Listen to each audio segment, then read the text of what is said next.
Salam kerahiman.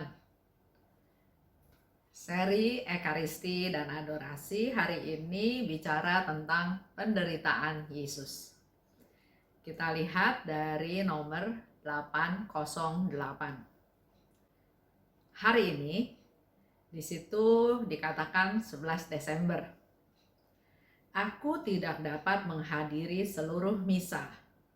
Aku hanya hadir pada bagian-bagian yang paling penting. Dan sesudah menyambut Komuni Kudus, aku kembali ke pengasinganku.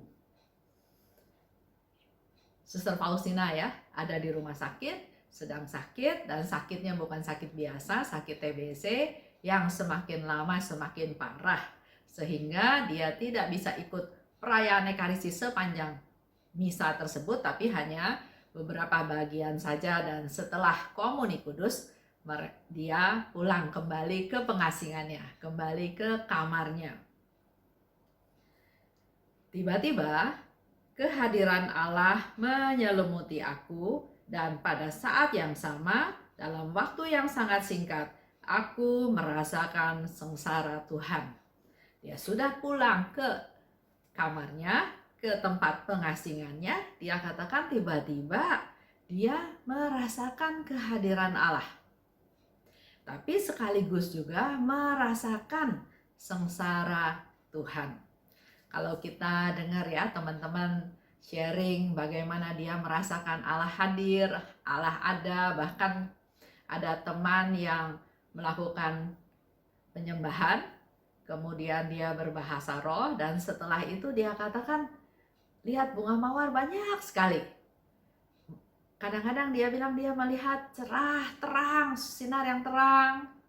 Dia juga pernah melihat Yesus ya, tapi tidak dari hadapan, tapi lihat punggungnya Yesus. Ya banyak-banyak pengalaman, dan itu mendatangkan sukacita, sukacita yang luar biasa. Dia sharingkan pengalamannya, dia bercerita dan betapa dia bergembira bisa mengalami hal tersebut.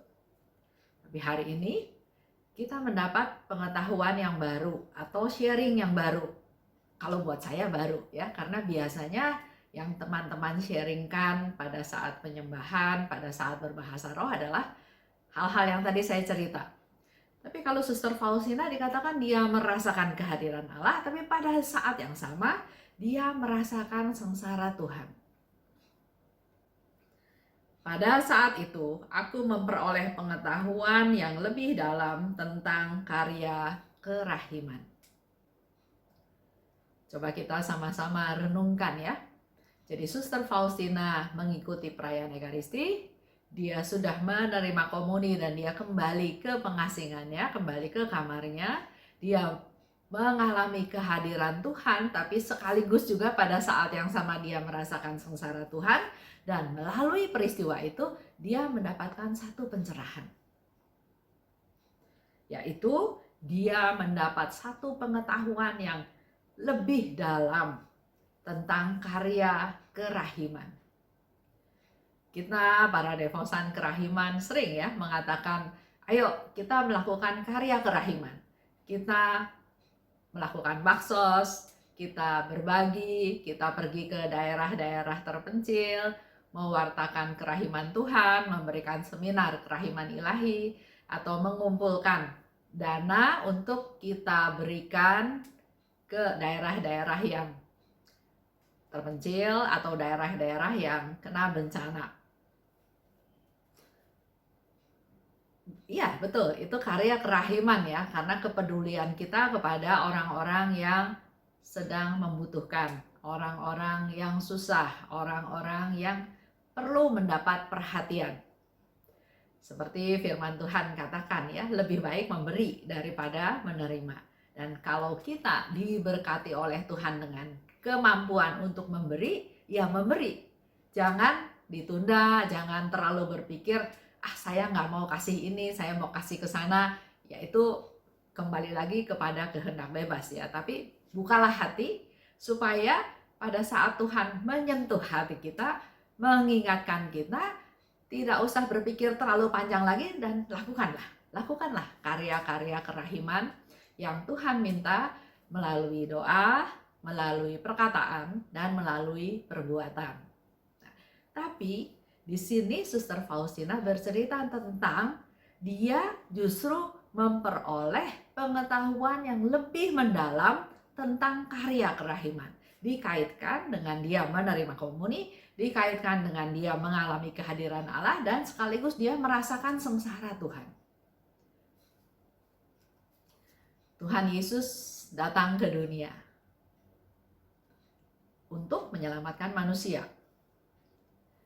Dia mau memberikan apa saja yang dia bisa berikan, dia mau korbankan, dia mau menderita asal kita semua manusia selamat.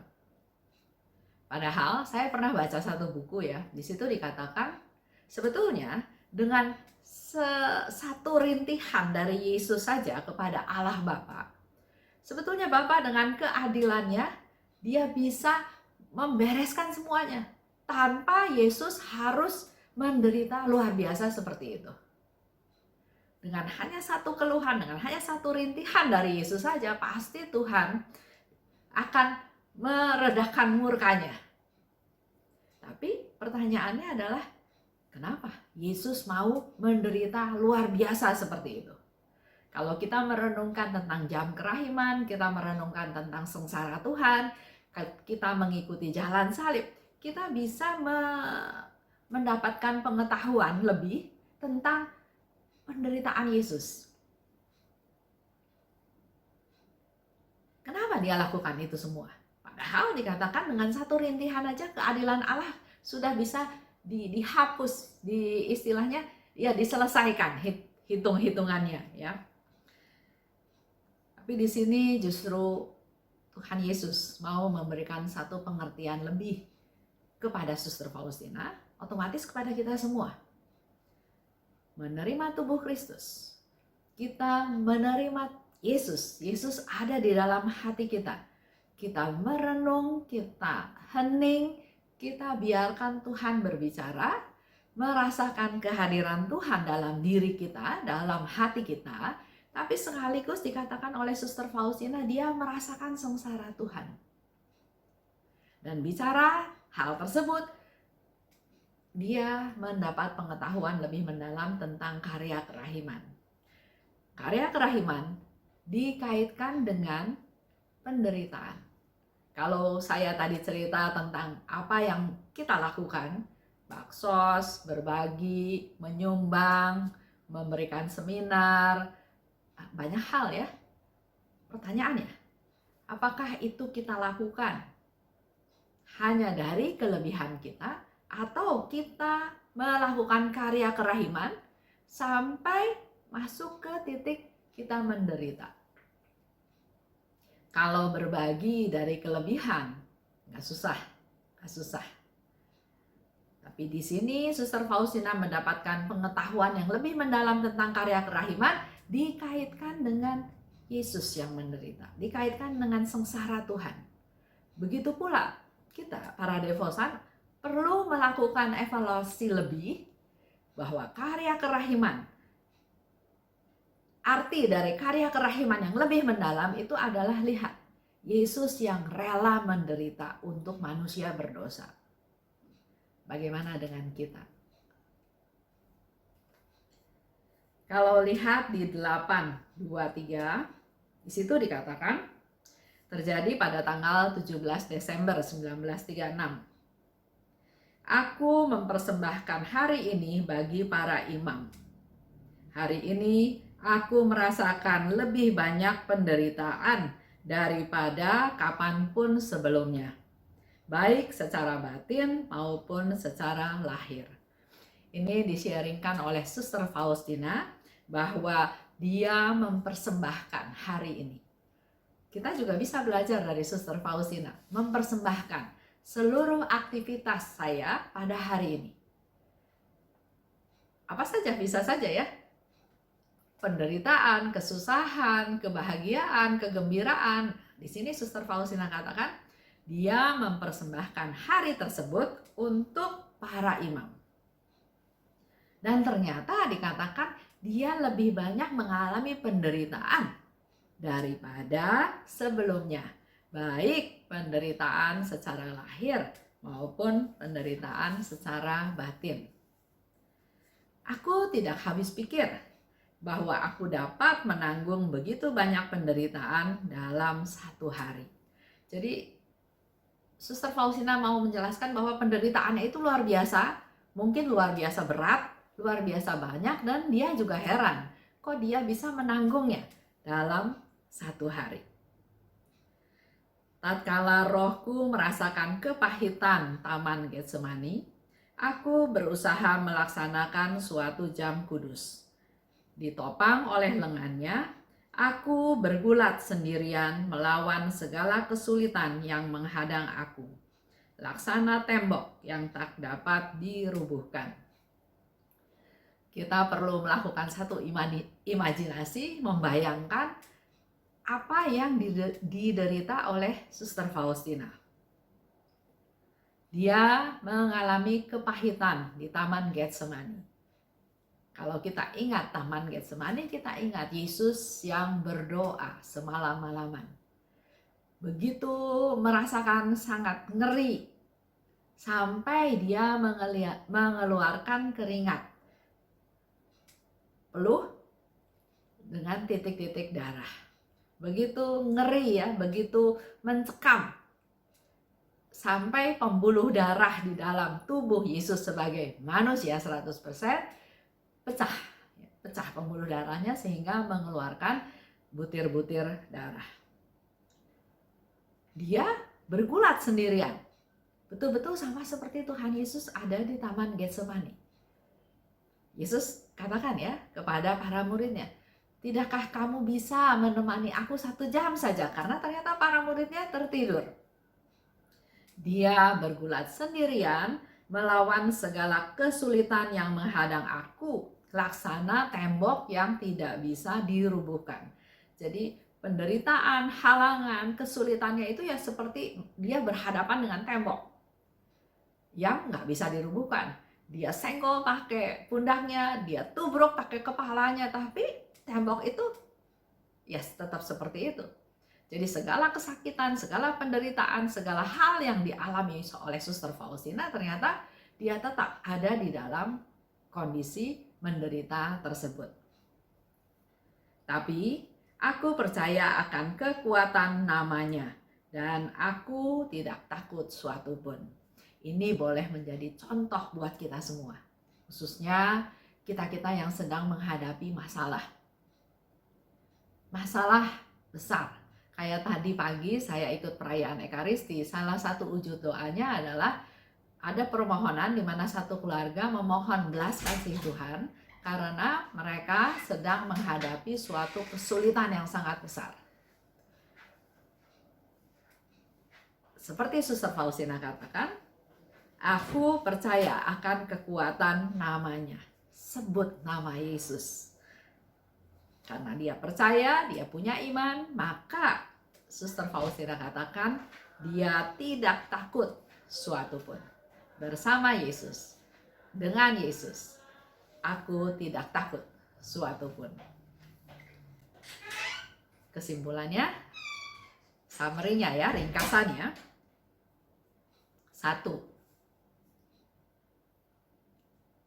Setelah komuni, dia merasakan kehadiran Allah, tapi justru sekaligus juga merasakan sengsara Tuhan. 2. Dia memperoleh rahmat, pengetahuan tentang karya kerahiman, pengetahuan yang lebih mendalam tentang karya kerahiman setelah komuni kudus. Jadi kita memang perlu hening, perlu diam, perlu mendengarkan suara Tuhan untuk mendapatkan pencerahan-pencerahan dari Tuhan. Dan Suster Faustina cerita setelah komuni kudus, dia mengalami kehadiran Tuhan, mengalami sengsara Tuhan, tapi sekaligus dia memperoleh pengetahuan yang lebih mendalam tentang karya kerahiman. Jadi kita juga perlu menggali untuk semakin tahu karya kerahiman apa yang Tuhan kehendaki kita lakukan. 3. mempersembahkan hari tertentu untuk para imam. Karena ternyata sangat diperlukan, sangat dibutuhkan kita berdoa untuk para imam, kaum religius. Ada kelompok doa Senakel ya, dia khusus berdoa untuk para imam. Dan kita juga tahu begitu banyak cobaan, godaan yang dialami oleh para imam.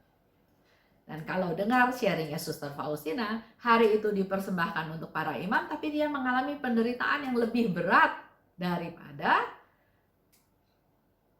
pengalaman penderitaan dia yang lain, baik secara jasmani dan rohani. Jadi kita tahu memang sangat diperlukan berdoa untuk para imam. 4. Suster Faustina merasakan sengsara di Taman Getsemani. Sendirian, Yesus pun berkeringat mengeluarkan peluh darah. Ngeri ya, karena dia dia sudah tahu bahwa dia harus menebus dosa manusia. Dia nggak berdosa, tapi dia dibuat berdosa untuk menanggung dosa-dosa tersebut. Yesus katakan seperti mau mati rasanya. Dan solusinya yang dilakukan oleh Suster Faustina adalah melakukan jam kudus. Dan ternyata Yesus katakan, Suster Faustina katakan, aku tidak takut. Dengan segala macam penderitaan, dengan tembok yang tidak bisa dirubuhkan, dengan dia juga tidak bisa membayangkan kok dia bisa menanggung begitu banyak penderitaan dalam satu hari. Tapi yang menjadi pegangan Suster Faustina adalah, aku tahu kekuatan nama Tuhan. Karena tahu kekuatan nama Tuhan, maka aku tidak takut suatu pun. Ini boleh menjadi kekuatan juga buat kita semua, seperti yang dikatakan oleh Suster Faustina. Sebut nama Yesus. Yesus penolongku, Yesus kekuatanku, Yesus benteng hidupku, Yesus penyelamatku. Dengan nama Yesus, tidak perlu takut akan sesuatu pun. Terima kasih. Salam kerahiman.